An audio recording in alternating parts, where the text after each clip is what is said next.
E rapaziada, mais um vídeo, dessa vez para a gente comentar esse fato relevante da Petrobras, né? Muito tem se falado aí que a governança corporativa da Petrobras está sendo ameaçada e está sendo reduzida, né? Pelo comunicado recente que a Petrobras fez, né, abrindo a possibilidade para indicação de cargos por políticos, né? Ou seja, o político ou o governo, né, vai lá e escolhe alguém da base dele, do interesse dele, para alguma posição ali na Petrobras, sem habilidade, sem o currículo e sem a aprovação de ninguém, né? Então eles estão querendo abrir essa possibilidade para o futuro, né? Isso ainda vai para aprovação na Assembleia. As ações caíram bastante por esse comunicado, né? Caiu aí da faixa de R$ 38 para R$ 35, uma queda em torno de 7 a 8%, uma queda até relevante para um período muito curto, assim, né? O governo tem a maioria no controle, né, nos votos, né, porque o governo tem mais de 50% das ações ON de Petrobras, né, então é o controlador da empresa, mesmo a empresa tendo muitos acionistas estrangeiros, vários fundos, vários acionistas pessoa física no Brasil, o governo é sim o controlador e o principal acionista, né. Então se tiver uma votação para isso, provavelmente vai passar. Isso pode gerar um conflito de interesse, né, entre o governo e os acionistas ali na empresa, né. Outra coisa que é interessante falar, né, é que a Petrobras estava passando por um momento de melhoria de governança nos últimos anos, né, ali desde da época de governo do PT ali, que teve problema de corrupção na Petrobras, que a Petrobras teve muito prejuízo e perdeu muito valor de mercado, né. A empresa passou por uma melhoria de governança, né. E depois com a lei das estatais, né, isso reforçou ali as exigências de governança na empresa e até o nível de governança que a Petrobras instaurou para retomar a confiança do mercado era um nível mais rígido do que a lei das estatais pede, né?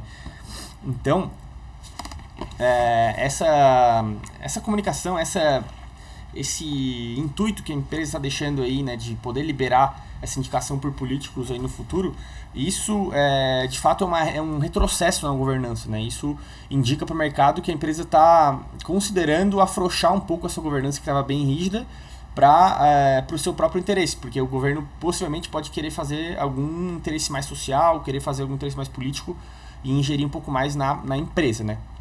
Porém, eu quero trazer a visão aqui, né, de que a tese de investimento em Petrobras, né, até que eu já falei em outros vídeos no canal e no nosso clube de investimentos é uma das principais posições, não é uma tese baseada na gestão da Petrobras, nem nas vantagens competitivas, nem na qualidade dos ativos. É uma tese baseada somente em valuation, é um trade de valor, né? A gente não quer casar com a empresa por longo prazo, porque a gente sabe que isso poderia acontecer a qualquer momento, né?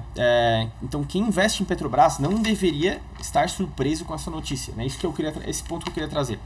Isso era quase certeza que ia acontecer. E quando tu investe em uma empresa com o histórico da Petrobras e com o nível de presença que o governo tem, né, no controle, isso é muito possível de acontecer. Isso pode acontecer a qualquer momento e tem que estar dentro, né, do cenário base do teu investimento, tá? E é por isso que a ação é tão barata. Por isso que a ação é tão descontada e está tão descontada em relação aos pares e em relação ao histórico da Petrobras. Então, essa tese de investimento em Petrobras é uma tese baseada nos seguintes pontos, né? A empresa vem melhorando a lucratividade nos últimos anos, né? Então, indicadores como ROI e ROIC, né, eles melhoraram muito a partir de 2021, a empresa ficou mais rentável, de fato, né? Desde 2015 a 2021 a empresa estava mal, né, tendo prejuízos, a exploração não estava gerando retorno para o acionista. E houve muita mudança na Petrobras de governança, a dívida foi equilibrada, etc., né? E os indicadores de rentabilidade melhoraram muito. Então, eu vou até mostrar o fundamentos aqui da Petrobras. A gente pode ver que o retorno sobre o capital investido e o retorno sobre o patrimônio líquido, a partir de janeiro de 2021, ali, eles melhoraram muito, né? Saiu da faixa, o ROIC, por exemplo, da faixa aí de 8 a 10% para mais de 30%, né? Então, a empresa, primeiramente, ficou melhor, tá? Tá melhor do que antes lá na época de 2010 a 2015, 18 por aí, tá? E os múltiplos estão menores do que aquela época, né? Isso que é o interessante. Mas voltando para a tese, esse é o primeiro ponto, né? Acho que é a melhoria da lucratividade da empresa. O segundo ponto são os múltiplos baixíssimos em relação ao próprio histórico da Petrobras. Então, ela melhorou a lucratividade, mas os múltiplos hoje estão mais baixos do que há 10 anos atrás. Ou, por exemplo, antes dos problemas de corrupção, né? Os múltiplos preço-lucro, EV, EBITDA, né, que são os principais para a indústria petroleira, eles estão no mínimo histórico aí, né? E o terceiro ponto, que eu acho que é um dos mais importantes também, os múltiplos eles estão muito mais baixos considerando os pares da Petrobras, né? Então a gente pode ver aqui, esse aqui é um print que eu fiz há um tempo atrás. O número da Petrobras não está 100% atualizado, mas aí dá pra gente ter uma ideia aqui, né, do desconto mais ou menos que o EV/EBITDA, o preço-lucro da Petrobras, tem em relação aos pares, né, globais, as principais petrolíferas aí. É um desconto muito relevante, esse desconto continua, né? Muito por isso, porque o mercado penaliza a Petrobras pelo risco político, né? Mas esse gap, essa diferença de valuation, ela continua aqui ainda, né? A empresa continua boa e com essa diferença de valuation.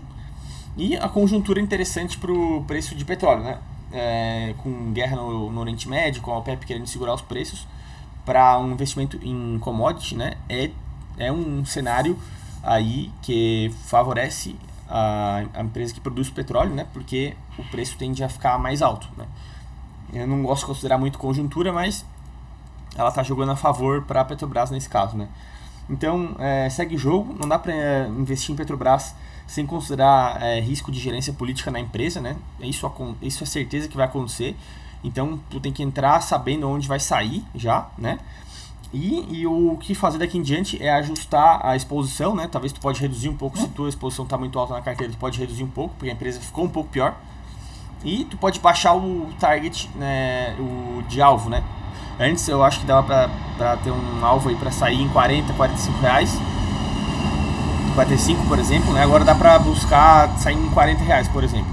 Então, é assim que se vai ajustando o risco, né? Quando tu tá investindo em fazer um trade de valor, né? Se a empresa ficou, se o valor intrínseco da empresa caiu, né, tu vai reconsiderar talvez o preço-alvo e a exposição, né, na tua carteira, se ainda continua com um upside interessante. Beleza? Então é isso, pessoal. Era mais para trazer essa ideia de que sim, isso é um retrocesso na governança da Petrobras. A empresa fica pior com esse tipo de ingerência política, mas o desconto ainda é muito grande, né, em termos de valuation, e ainda vale a pena, ainda tem valor para ser extraído aí. Então é questão de ajustar a exposição e preço-alvo. Beleza? Então, só agradeço aí quem está acompanhando os vídeos. Quem quiser que eu faça algum vídeo aí de algum tema específico, é só comentar aí no vídeo, nos comentários. E vou deixar também na descrição, né, o e-mail das nossas mentorias, para quem quiser trocar uma ideia. É só mandar e-mail que a gente troca uma ideia aí. Beleza? Abraço, tamo junto.